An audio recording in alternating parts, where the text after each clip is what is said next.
The story begins with a boy hanging from the edge of a school building. The only thing keeping him from falling is the tie held by a bully named Iue. Iue is punishing the boy for money. As Iue sucks on his vape, he breaks it and demands the boy fix it or pay for a new one. One of Iue's friends becomes enraged when the boy talks back and cuts off a piece of the tie. The situation escalates until a girl named Han Yeji intervenes, deciding to leave and find a teacher. As she departs, she notices a mysterious boy in casual clothes, not the usual high school uniform, approaching the group. The mysterious boy, wearing headphones, asks Iue if he can hear anything. When Iue confirms he can, the boy punches him in the face, breaking the headphones. The boy sarcastically comments that he was trying to listen to music but couldn't due to the defective noise cancellation. As Iue's friends recognize the mysterious boy as Senior Magino, the main character, Iue, gets up, spawns a stick, and starts hitting Magino. After cooling down, Iue realizes he's been hitting his friend instead. Another boy charges at Magino, who counters with a roundhouse kick, sending him flying. Meanwhile, the bullied boy watches in awe as Magino saves him. Yeji is impressed by Magino's actions and searches for him online, eventually finding his hidden Jinstagram profile under the name Gangsung. The next day, Yeji is surprised to see Magino sitting next to her in class, as he's repeating his first year.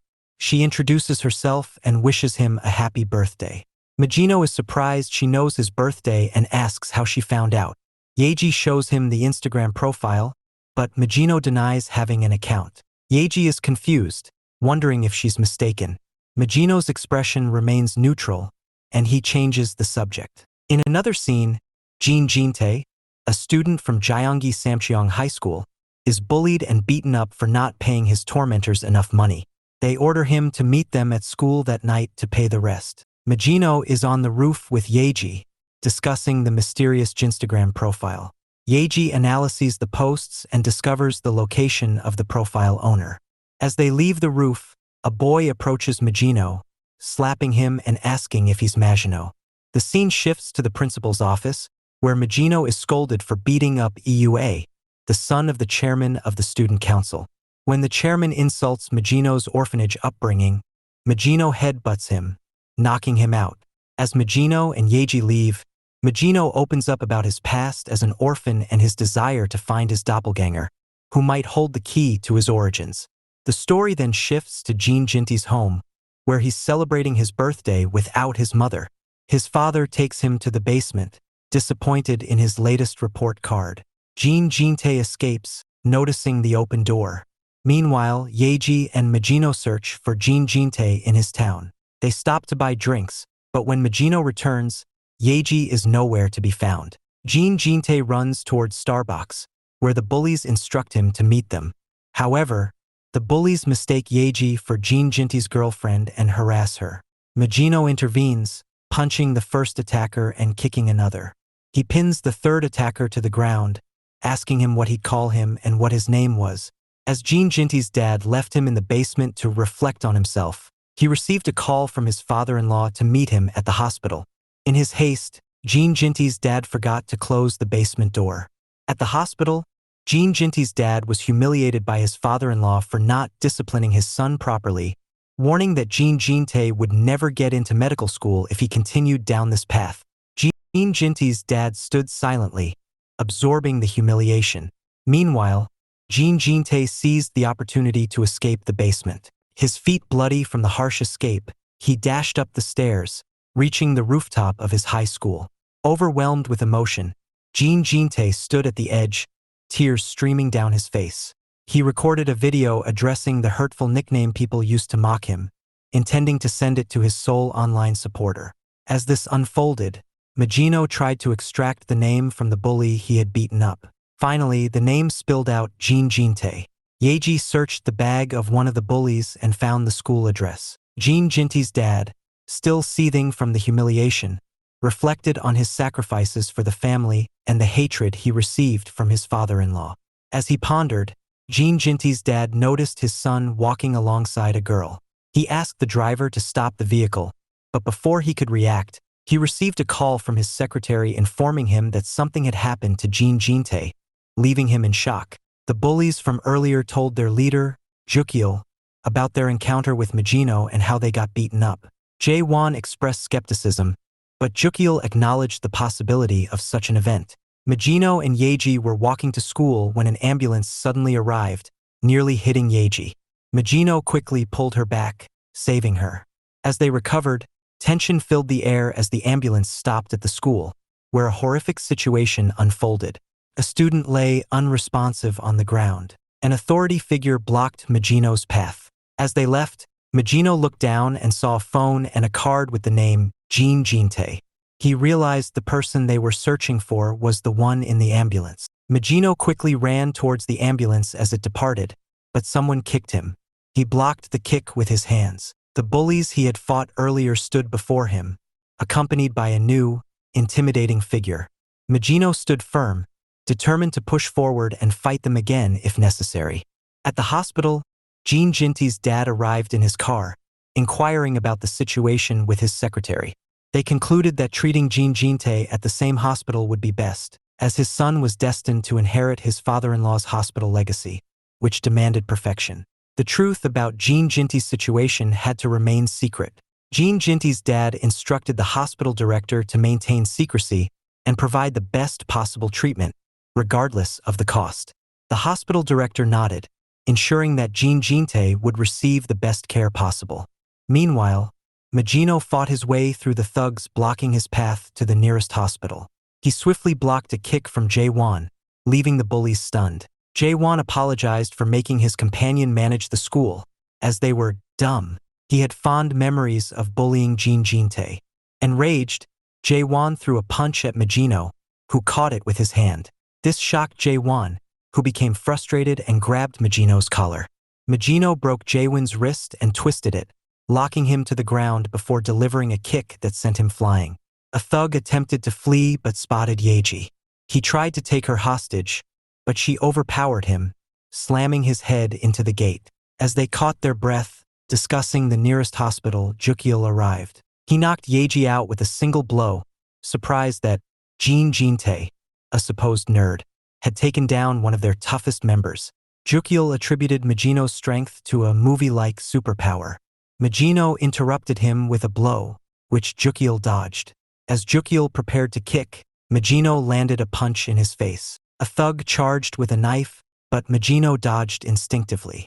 The fight halted as a black car approached, nearly running them over.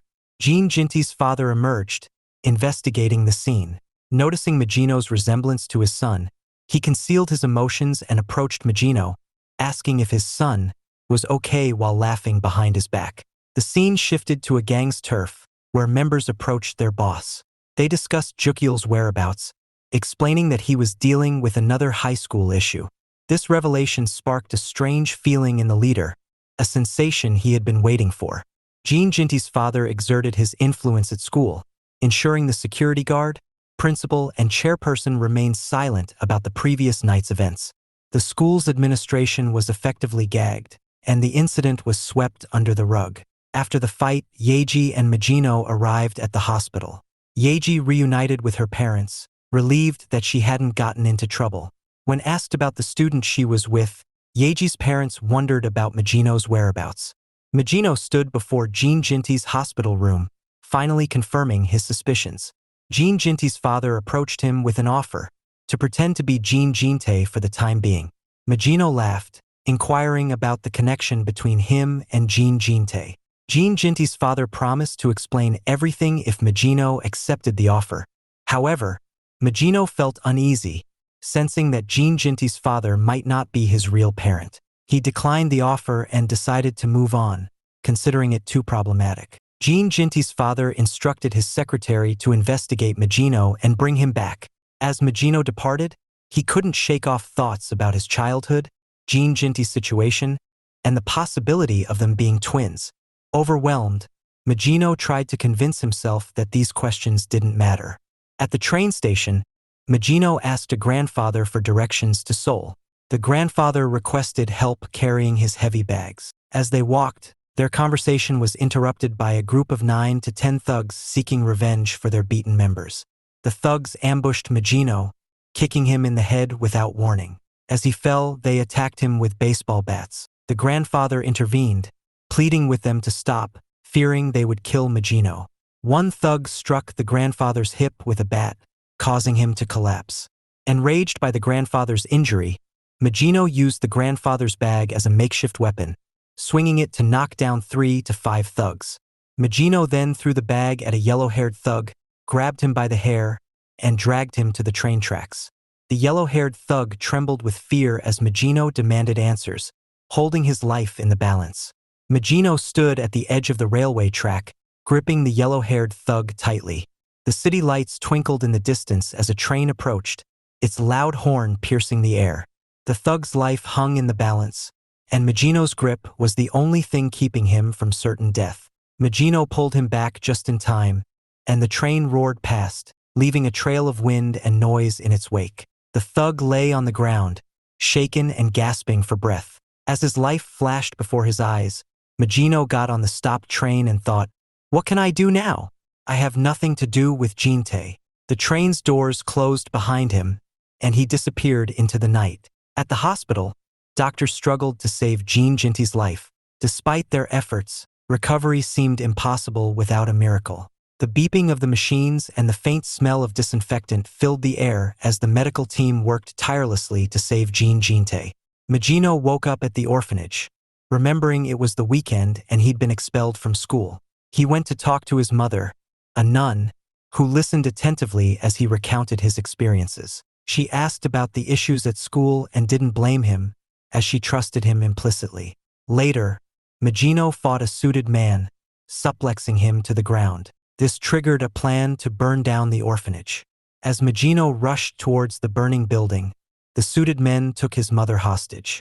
A man attacked Magino from behind. When he turned around, he recognized the chairman of the student council, seeking revenge.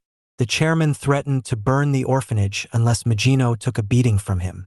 Despite this, he set the orphanage ablaze. Flames engulfed the building, and the sound of shattering glass filled the air. As the orphanage burned, Jeene G's father arrived with a fire extinguisher. He asked his secretary to bring Magino, who was badly beaten, to him. Magino wondered if Jeene G's father was responsible for the chaos. Jeene G's father replied that he wasn't that cheap and would wait for the police to arrive. Magino questioned whose side he was on. Jeene G's father revealed that Magino's mother, the nun, was under arrest, implying that Magino was to blame. The chairman approached Magino, slapping him and humiliating him further. Magino, enraged, asked Jeene G's father if he was that powerful. Jeene G's father boasted about his connections with politicians, lawyers, courts, and high-ranking government officials. Magino, fueled by anger, punched the chairman in the nose, sending him flying. The sound of the punch echoed through the air, and the chairman stumbled backwards, clutching his nose in pain. After punching the chairman, Magino agreed to act as Jeene G, handing over his card and informing his dad that he would deal with his current problems. This development boosted Jeene G's father's confidence, as his plan was now in motion. With a heavy heart, Magino decided to leave, trusting that his family, the orphanage, was now safe. By complying with Jeene G's father's requests, Magino hoped to uncover more about his life and keep his family safe from further trouble. Magino left with Jeene G's father in his car. After a long drive, they arrived at their luxurious house. As soon as Magino stepped out, Jeene G's mother, drunk and holding a bottle of wine, threw herself at Magino, mistaking him for Jeene G. She complained about how skinny Jeene G had become from studying too hard. The secretary intervened, escorting Jeene G's mother to her bedroom before things escalated further. Jeene G's father explained that his mother was often drunk, gambled, or shopped excessively, and wouldn't recognize or notice the difference in him. Jeene G's father took Magino to the second floor, showing him his room. Magino was surprised by the room's size and cleanliness. He even noticed background music playing. Jeene G's father called Magino Jeene, but Magino didn't react. After a few minutes, Jeene G's father instructed Magino to start responding to the name Jeene G. Magino remained silent, despite having many questions. Jeene G's father provided instructions on listening to the secretary and their backup story for Jeene G's recovery. According to the story, Jeene G had been in a car accident, suffering injuries that caused minor memory loss. The next day at school, a bald man in a tracksuit waited at the entrance. As soon as he saw Magino, he asked about his well-being, but they were interrupted by the principal. The principal held Magino's cheeks, indirectly implying that he knew everything. Jeene G's father had settled the matter with cash, ensuring the principal's silence. In class, the teacher instructed everyone to take care of Jeene G, who had suffered minor memory loss due to the car accident. As Magino turned around, he noticed the thug he had beaten up at the railway station sitting behind him. When Magino asked a student next to him about the next class period, the student responded rudely, telling him not to talk. Magino, as instructed by Jeene G's father, kept his calm. However, his composure was short-lived, as he was suddenly kicked, sending him flying to the ground along with the rude student. The fat thug whom Magino had knocked out earlier appeared, seeking revenge. His leader, Jukil, entered the scene, wanting to complete the interrupted fight. As they glared at Magino, he laughed, got up, and claimed they had won the fight, asking them to return to their classroom. The fat thug became enraged, refusing to leave without a fight. He pinned Magino, smashing his face onto the bench. Jukil ordered Magino to come out or be dragged out. Jukil threatened Magino, but he remained silent. The student director intervened, stopping the altercation. Jukil, thinking Magino was Jeene G, ordered him to meet at the dump yard behind the school after classes or face the consequences. The next classes were self-study sessions, where students did as they pleased. Some joked around while others did their makeup or planned to skip class. It was chaotic and Magino wanted to study, but it seemed like he just had to graduate at this point. Magino recalled Jeene G's father's instructions to keep a low profile and avoid fights or anything that might expose their secret. As Magino sat deep in thought, the nerd next to him asked for his help in taking out the school trash with him after class. The nerd explained how Jeene G had changed and become different. He was a normal dude who studied well but lacked social skills and had poor posture. While the nerd was explaining, Magino zoned out and suddenly ran off, telling the nerd he couldn't take out the trash. The nerd pulled him back, and they saw a girl in the distance. It was Han Yeji. She came up to them and called out Magino's name. Magino, still playing the role of Jeene G, stuttered in response. As the bell rang for the next period, the nerd pulled Magino to their math class. Meanwhile, Jukil met with his boss, Seongmin Sunbae, to discuss their plans. Seongmin Sunbae asked about the situation with Class D, and Jukil apologized, promising to take care of it that day. After school, the nerd was beaten up by Jukil's gang in the boys' toilet for not revealing Jeene G's whereabouts. The nerd explained that Jeene G had left during the 5th period, heading to the health center without his bag. Jukil's gang planned to catch Yeji and use her as a hostage. They chased her, but she led them on a wild goose chase. Eventually, she ran into an abandoned warehouse. The thugs followed, kicking Yeji in as she entered. One of them pulled out his phone to call Jeene G and inform him that they had his friend hostage. Jukil, the leader, was bleeding from the hit he took from Yeji's bag, which contained bricks. As he was about to beat Yeji up, a guy came in and kicked one of the thugs, causing 3 of them to fall. Magino, the mysterious figure, revealed that Yeji was bait to lure the thugs. Magino closed the door behind him, explaining that the warehouse was better than the dump site because it had witnessed. The thugs asked if this was all planned. The scene flashed back to 8 hours earlier where Yeji saw Magino after a while, and he was pretending to be Jeene G. She questioned herself, wondering why, despite searching the world for Magino, she ended up with the loner Jeene Jintao.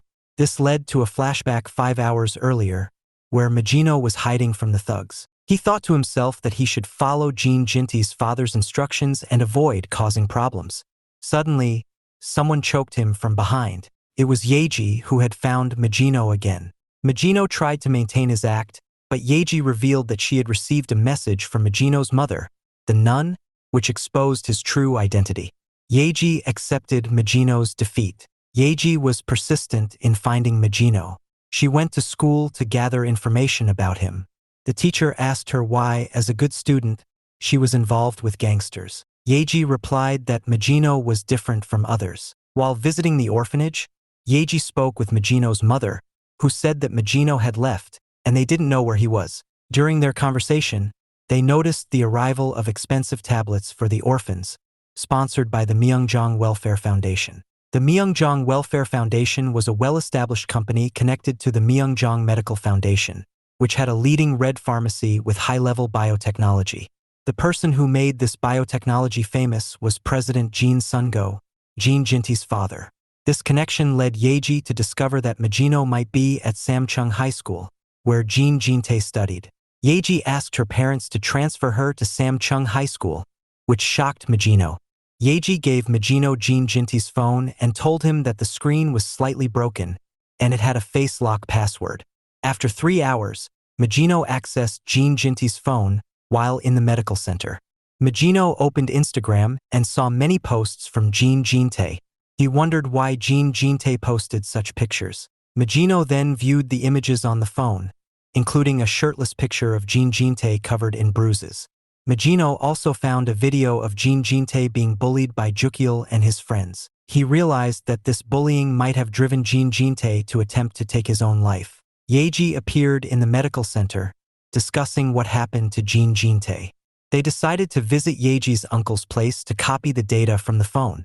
However, something bothered Majino, the effect of bullies and gangsters in this world against him.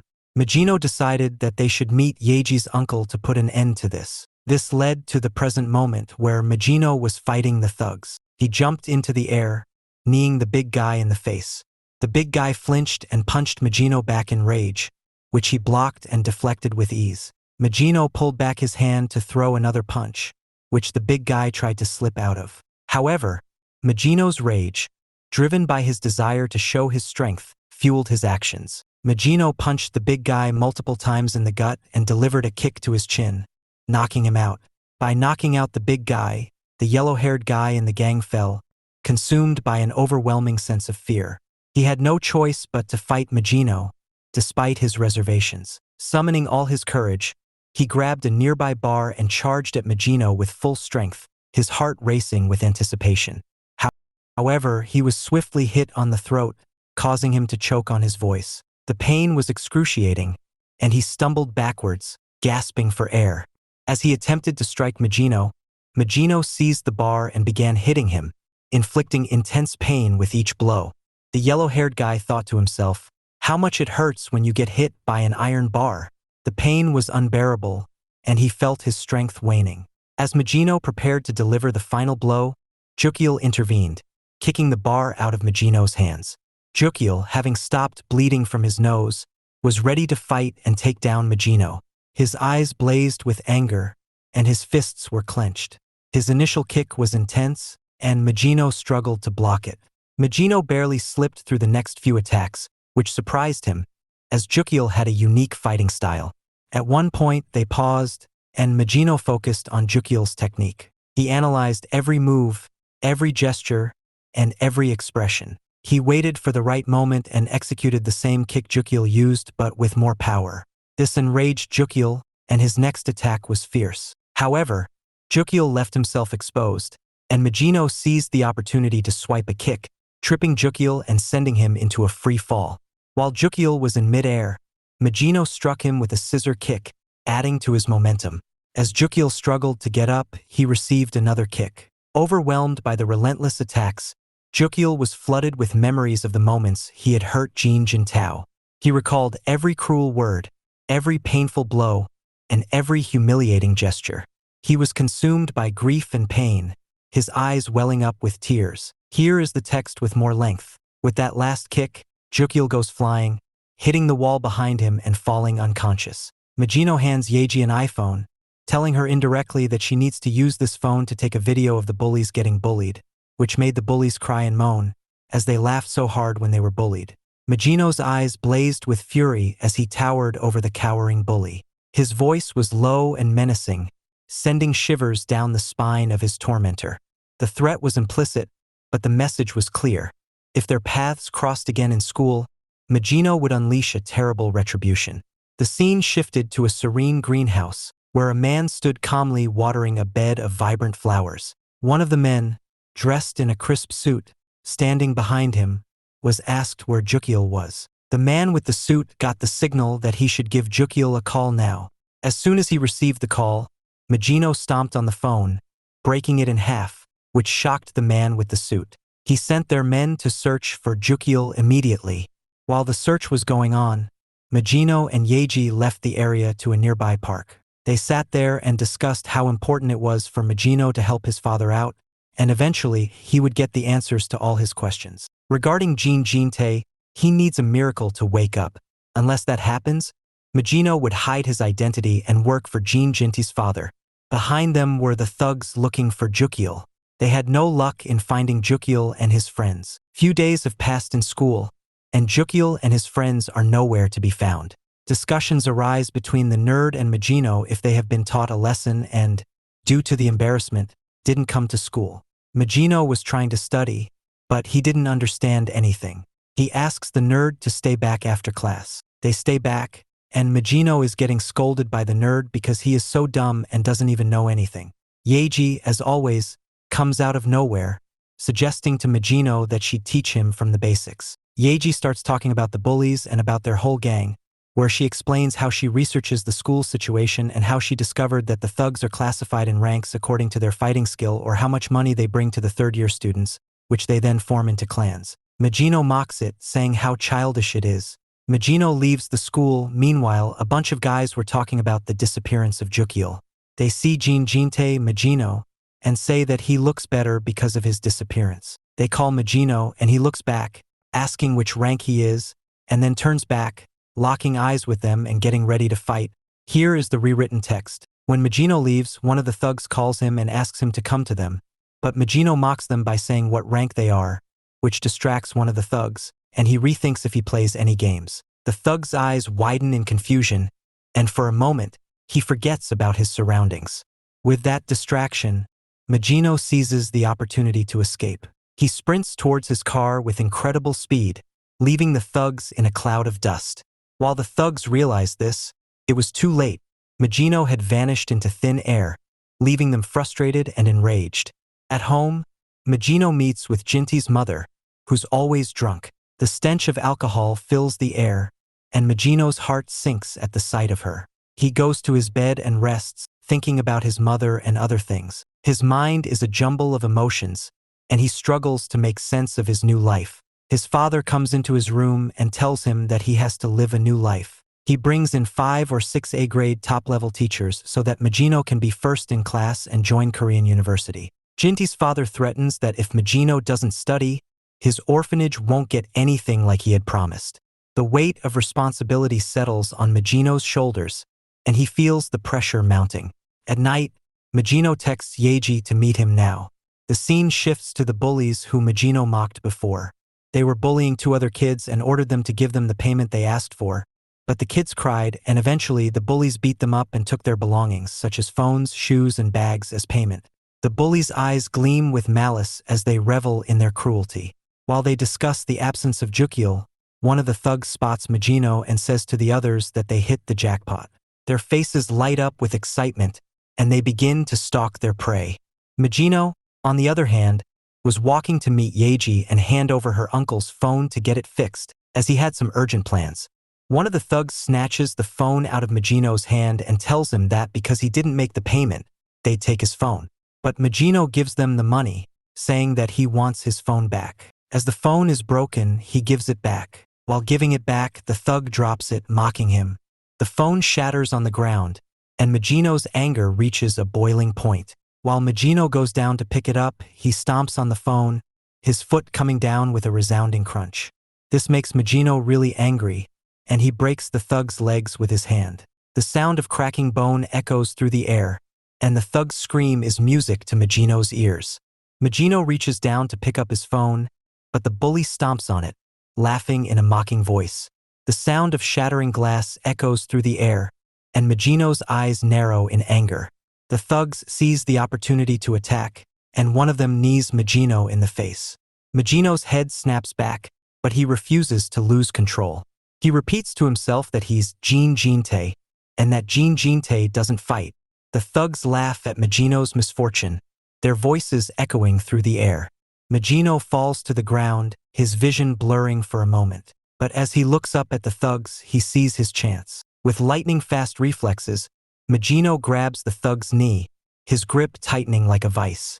The thug's eyes widen in shock, and he tries to struggle, but Magino's grip is unyielding.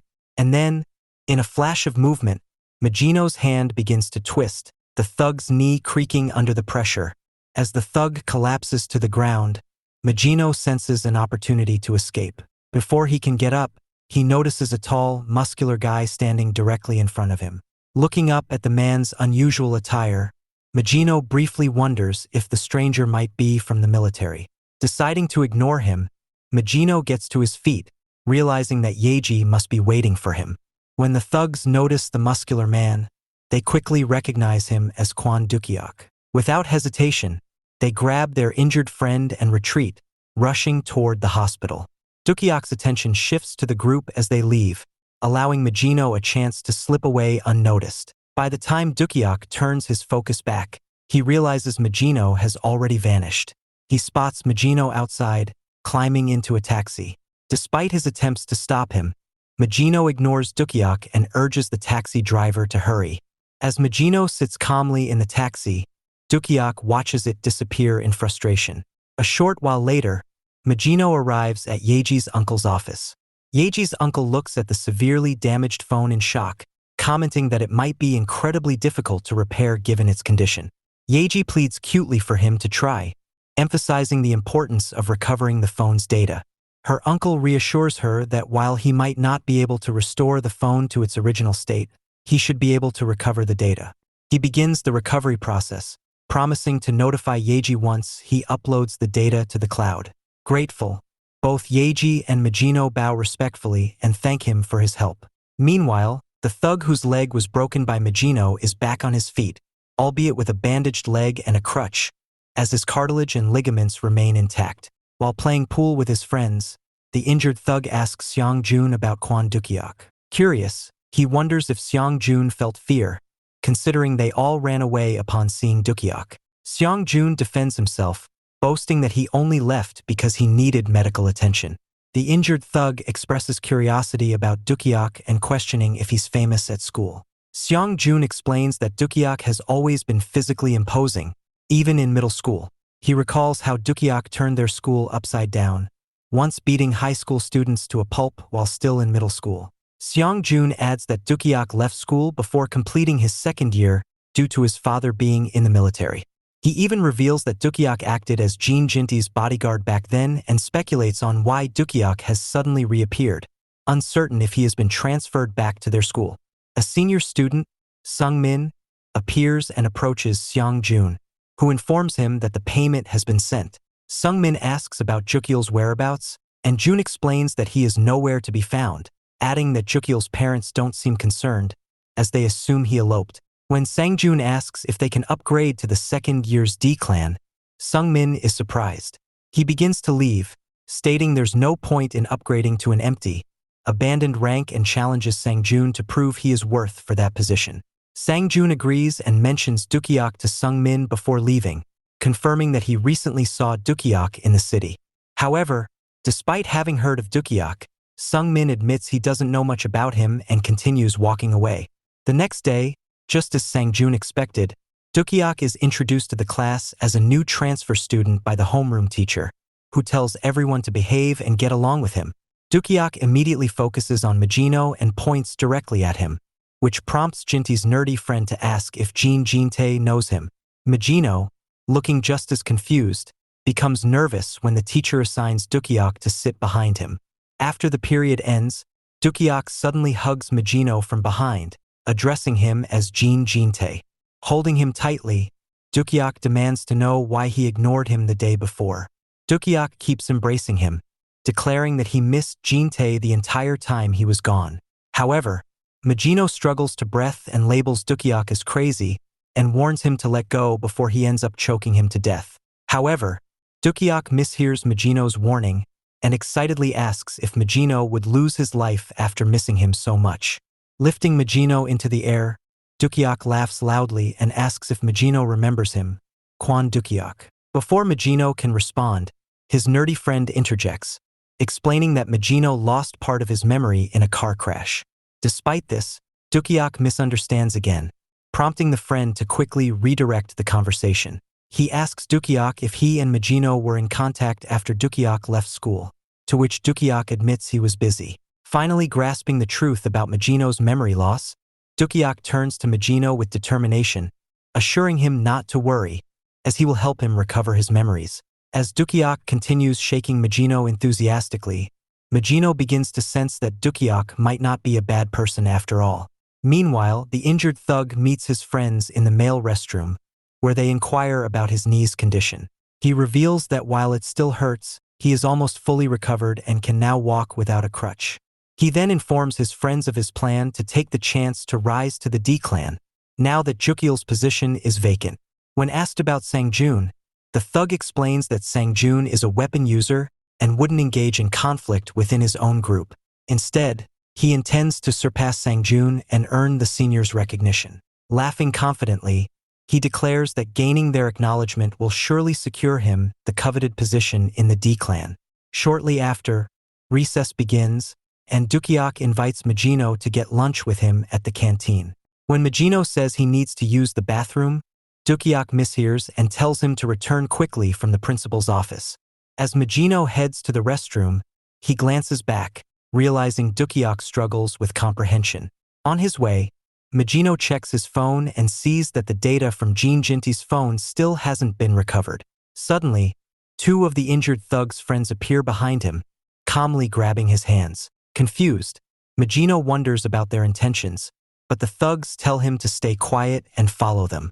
Meanwhile, Majino's nerdy friend notices and quickly informs Dukak of the situation.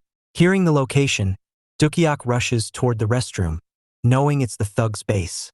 As Dukak bursts into the restroom, shouting for Jeene, he finds it empty and hesitates at the door.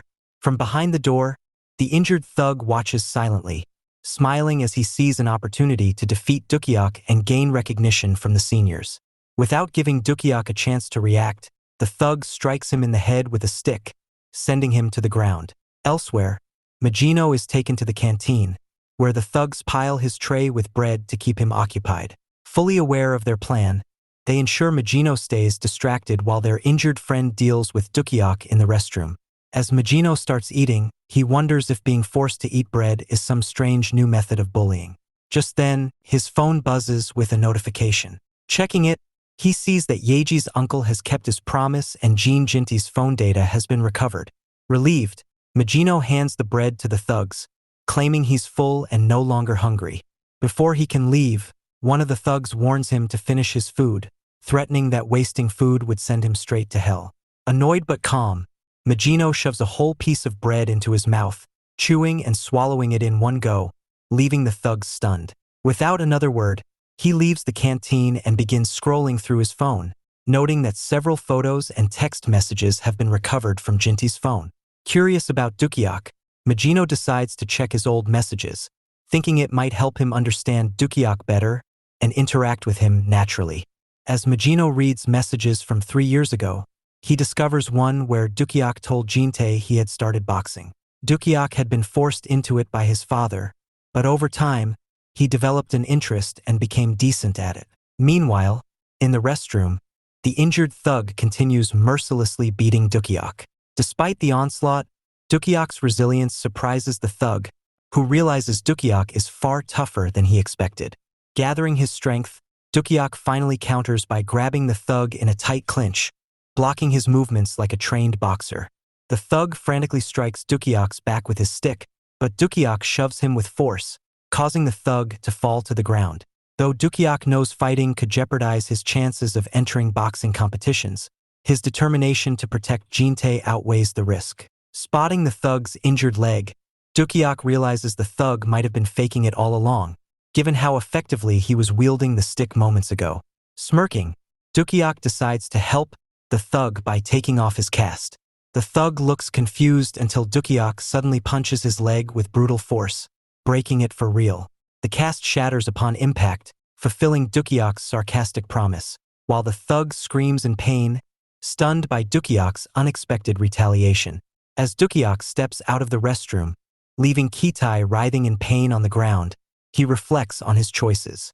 He knows that if he ever wants a real shot at entering boxing competitions, he must face and clean up his dark past. Meanwhile, Ching-Su, Majino's nerdy friend, is shocked when he sees Majino casually walking through the hallway. Rushing over, Ching-Su anxiously asks if the thugs took him to the restroom next to the welfare office. Majino shakes his head and explains that the thugs didn't harm him and they only made him eat bread. Ching-Su, still concerned, reveals that Dukak went searching for him. Hearing this, Majino is startled and hurries toward the restroom Ching-Su mentioned. However, before he reaches it, he runs into Dukak in the hallway. Majino freezes as he notices Dukak's face covered in blood, and shock washes over him. Before Majino can ask about the injuries, Dukak places a reassuring hand on his shoulder and asks if he's okay.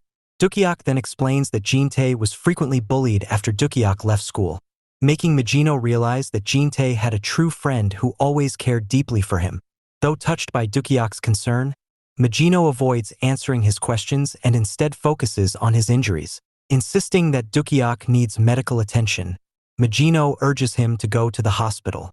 Dukak stubbornly refuses, brushing off the concern, but Majino suddenly grabs Dukak's hand and forcefully pulls him toward the hospital.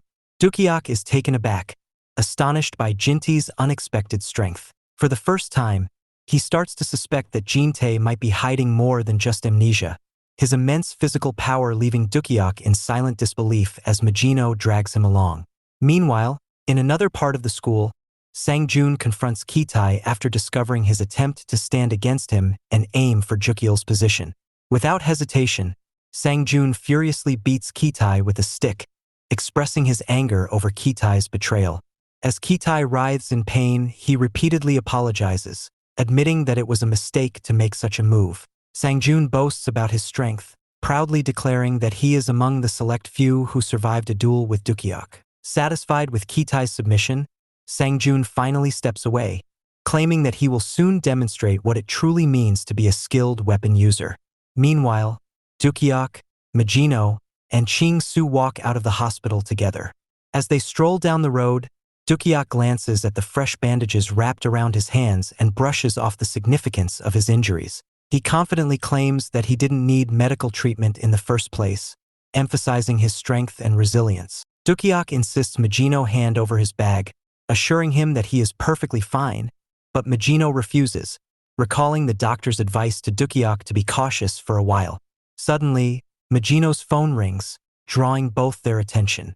As Majino checks his phone, he sees it is his father calling. Answering the call, Majino is immediately asked about his whereabouts. He explains that he is with an injured friend, but his father, sounding angry, demands that he return home immediately, informing him that his grandfather is looking for him. His father further mentions a secret training session with Master Kim and commands Majino never to be late when summoned by his grandfather. Realizing the urgency, Majino tosses his bag to Ching-Su, informing them that he needs to head home quickly. As Dukak bids him farewell, Ching-Su becomes frustrated, realizing he is now stuck accompanying Dukak on his way home. While walking, Dukak and Ching-Su encounter Sang-Jun and his friends waiting for Dukak on a bridge. Dukak, confused at first, quickly notices the weapons in their hands and deduces that Sang-Jun is there to settle a grudge from years ago. Before Sang-Jun can strike, Dukak bows and apologizes, acknowledging the wrongs he committed during his time at the school. However, Sang-Jun rejects the apology and attacks in a fit of rage, hitting Dukak on the head with a stick. Sang-Jun recalls his friend's claim that Dukak would avoid fighting back to prevent punishment, emboldening him and his gang to swarm Dukak and beat him. Dukak, staying true to his word, does not retaliate and instead urges Ching-Su to run away. Looking back, Dukak realizes that Ching-Su has already fled, leaving him alone. Dukak quickly gets up and runs after Ching-Su, shouting in frustration that he ran off without warning. Sang-Jun, having anticipated this escape, smiles and commands his friend to attack. One of Sang-Jun's friends, riding an electric scooter, intercepts Ching-Su and strikes his leg with a stick, causing him to fall. As Dukak shouts for Ching-Su, the thug turns his attention to Dukak, hitting him on the head with a stick. Dukak realizes that fleeing isn't a viable option, reflecting on how he never allowed his enemies to escape in his past fights. As Sang-joon and his gang close in, Dukak accepts the inevitable and takes a firm boxing stance, raising his hands to protect Ching-soo and prepare for the fight ahead. Before things escalate further, Dukak reflects on his past. He recalls a day when he was sitting on a guy after a fight, only to be interrupted by a friend who rushed in to inform him that Youngju was being beaten by one of Jang Myungjun's men. Without hesitation, Dukak stood up to defend his friend. Thinking back to his middle school life, Dukak remembers it as a constant cycle of forming cliques and fighting others. As one of the best fighters in school, he dominated every duel, believing that fighting was the true way for men to protect their friends and solidify bonds. Each victory brought him immense satisfaction, especially his humiliating defeat of Sang-joon, where he forced him to crawl under his legs. Dukak's joy from overpowering others extended to his rivalry with Jang Myungjun, whom he also defeated. But everything changed when he met Jeene G, who warned him about ruining his life with violence. Jintae's advice, coupled with a promise Dukak made to his father and Jintae himself, led him to vow never to fight again. However, facing Sang-joon and his gang now, Dukak realizes he has no choice but to break that promise. As Sang-joon's friends capture Ching-soo, Dukak quickly intervenes, pulling Ching-soo away and commanding him to stay behind him. While shielding Ching-soo, Dukak braces himself for a beating. Sang-joon, stretching his shoulders with a mocking laugh, approaches calmly, intent on revenge. When Dukak asks him to release Ching-soo, he acknowledges that he deserves punishment for his violent past. Sang-joon, however, refuses to let Ching-soo go unless Dukak follows his orders. Sang-joon orders Dukak to kneel before him, and though shocked, Dukak complies, however not for Ching-soo, but as a way to atone for his sins. While Sang-joon's gang laughs, Dukak demands Ching-soo's release. Sang-joon denies the request and takes it further, commanding Dukak to crawl under his legs. Dukak hesitates, stunned, as Sang-joon mocks him by reminding him of his past fights, where he forced others to do the same. Dukak considers fighting back, reasoning that his actions might be justified since he's already injured and not in peak condition for competition. But he realizes that defeating Sang-joon would only perpetuate the cycle of revenge, with stronger opponents inevitably following. Determined not to return to his old ways, Dukak moves toward Sang-joon, prepared to submit. However, Sang-joon's smug smile fades as he hears the sound of an electric scooter. Annoyed, he orders his friend to stop riding it, but his friend denies being the one on the scooter. Confused, Sang-joon looks toward the alley's entrance, where Magino appears, riding an electric scooter directly toward them. Magino mocks Sang-joon's weapon, calling it weak, before using the scooter to leap over Dukak and smash its tire directly into Sang-joon's face. As Sang-joon crumples to the ground, Magino looks at him angrily and declares that a real weapon should be on that level. A few moments earlier, Magino met Secretary Kim near the car. Kim greeted him with a cup of hot coffee, mentioning that Jeene G always enjoyed a warm drink before meeting his grandfather. Observing Kim's composed demeanor, Magino realized that, despite knowing the whole truth, Kim acted as if everything was normal. Suddenly, Magino heard a noise and turned to investigate. He spotted Sang-joon and his gang armed with weapons, discussing their plan to take control of Jeene by defeating Dukak. Checking his phone, Magino realized he didn't have any contact information for his friends. Determined, he handed the coffee back to Secretary Kim and announced he would return shortly. However, as Magino turned to leave, Kim firmly grabbed his hand. With a polite yet unyielding tone, Kim informed him that he couldn't allow him to go. Surprised by Kim's strength, Magino struggled to loosen his grip and decided to explain the situation. He asked Kim about Jintae's high school life, specifically whether Jintae had any friends back then. When Kim denied it, Magino responded with conviction, explaining that he finally had friends now and needed to help them. Assuring Kim that he would return after a few moments, Magino pleaded to be let go. Secretary Kim eventually relented and let go of Magino's hand, reminding him to return before the hot chocolate cools. Magino quickly headed towards Sang-joon and his gang, snatching a scooter along the way. Watching him leave, Secretary Kim began crafting an excuse for Jintae's father. He kicked the car's tire and called Jintae's father, claiming the vehicle got a flat tire on the way home and promised to arrive soon in another car. Meanwhile, Magino strikes Sang-joon in the face with the scooter and shouts at Dukak and Ching-soo to escape immediately. As Ching-soo starts running, Sang-joon orders his gang to chase after them. Following the command, the group begins pursuing Magino, who taunts them to catch him if they can.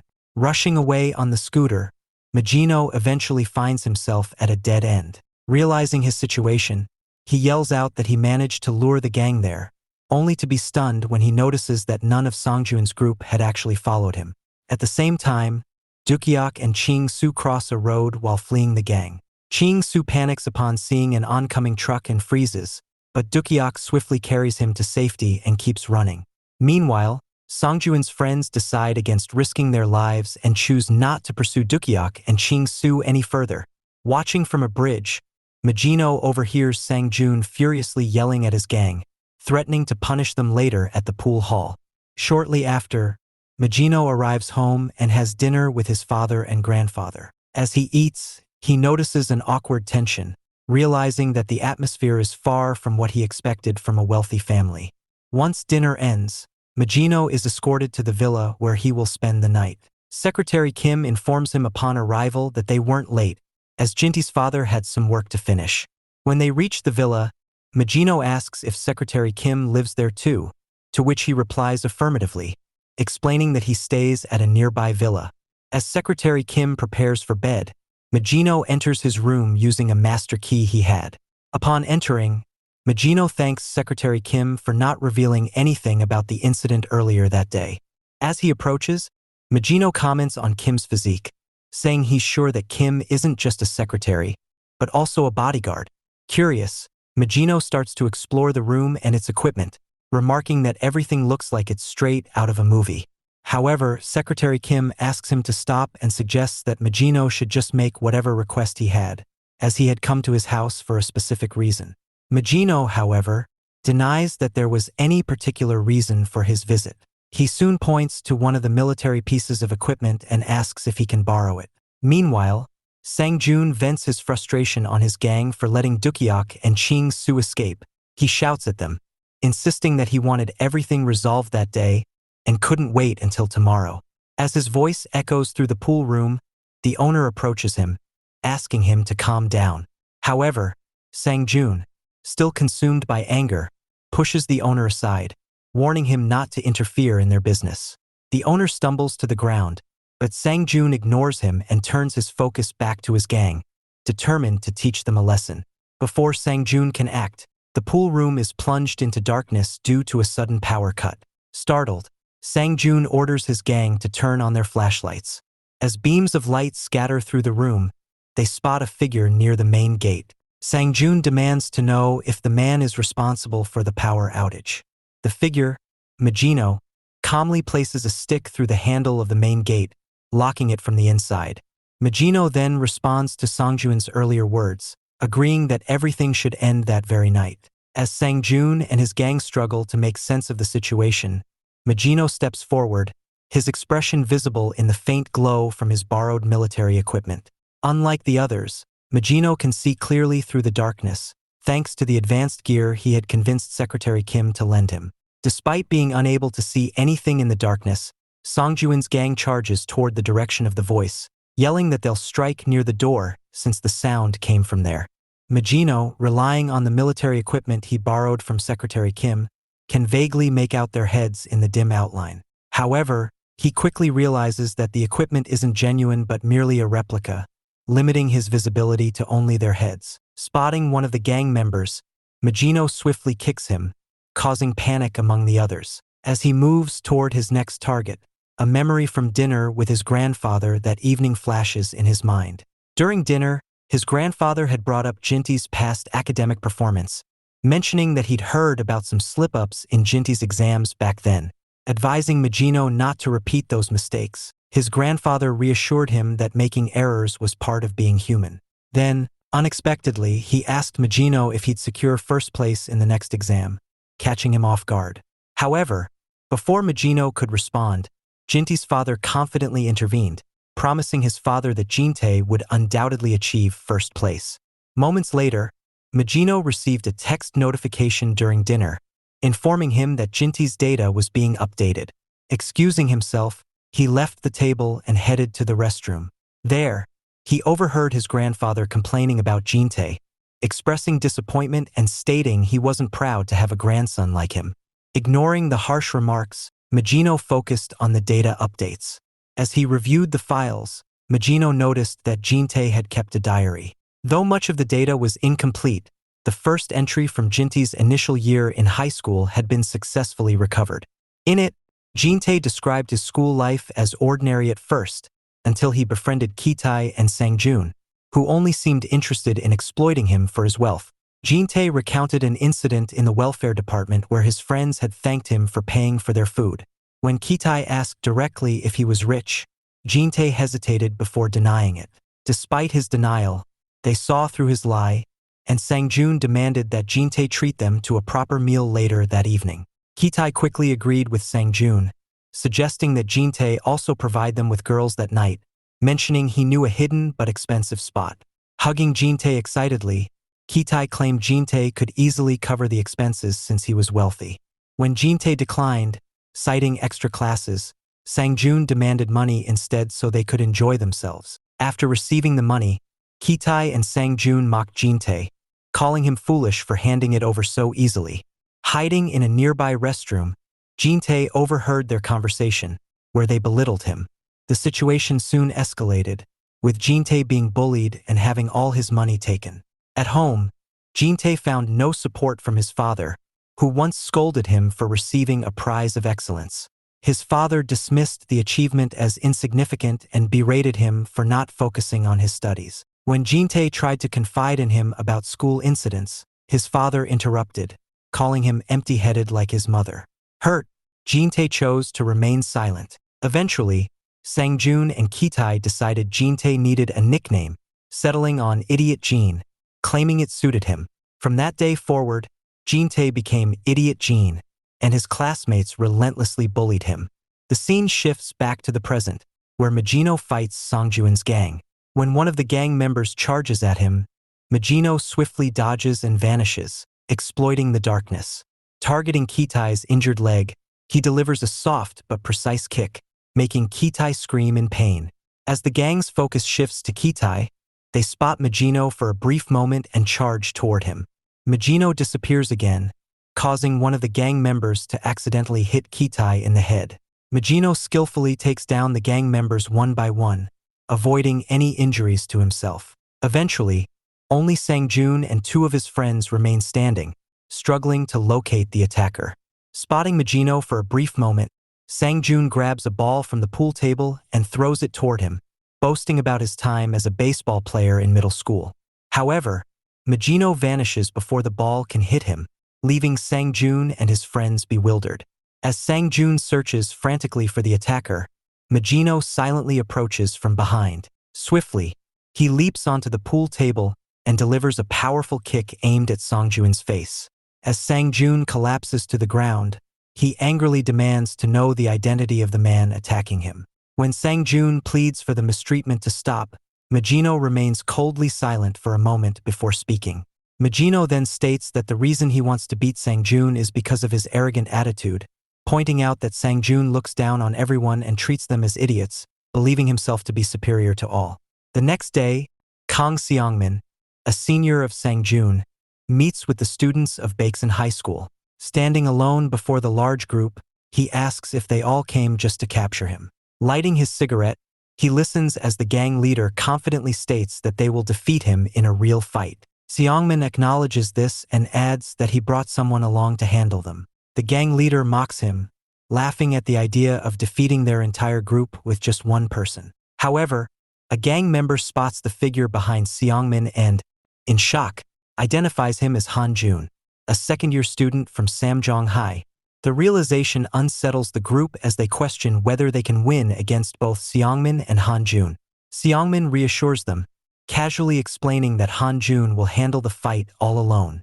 Seongmin tosses his cigarette to the ground and starts to leave. The gang leader, thinking he is running away, rushes toward him. Before he can reach, Han Jun intercepts with a powerful kick, knocking the leader down. The others shout and charge at Han Jun, but he effortlessly defeats them one by one, dominating the fight without any difficulty. Seongmin watches calmly, his attention eventually drawn to the entrance, where Hong Jae-young, a second-year and leader of the C-clan at Samjeong High, arrives. Jae-young informs Seongmin about the failed attempt of the E-clan to attack Kwon, Dukak the previous day. Startled, Seongmin tries to call Sang-jun, realizing the need to stop him from provoking Dukak further, but receives no answer. When Jae-young suggests that Sang-jun might be at the pool room, Seongmin notices that Han Jun has already defeated all of the Baeksan High students. Without wasting time, Seongmin instructs Han Jun to head to Songjun's place, suspecting that Songjun's actions could lead to greater trouble.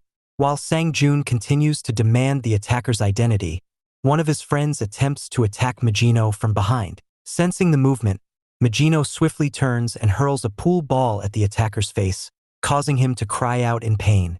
As Magino regains focus, another gang member tries to sneak up on him with a chair, confident they've identified his location in the darkness. However, Magino quickly shifts his position, grabs the attacker from behind, and slams his head onto the pool table. Grabbing a pool stick, Magino begins to fend off the remaining gang members. Sang-jun, regaining his footing, picks up a stick of his own and attempts to strike Magino from behind. Anticipating the move, Magino evades and continues to dominate the fight. Meanwhile, Han Jun rushes toward the pool room on his bike, suspecting Sang-jun might be in danger after provoking Dukak earlier that day. As Magino lands a kick to Songjun's face, Kitai comes at him from behind with a knife.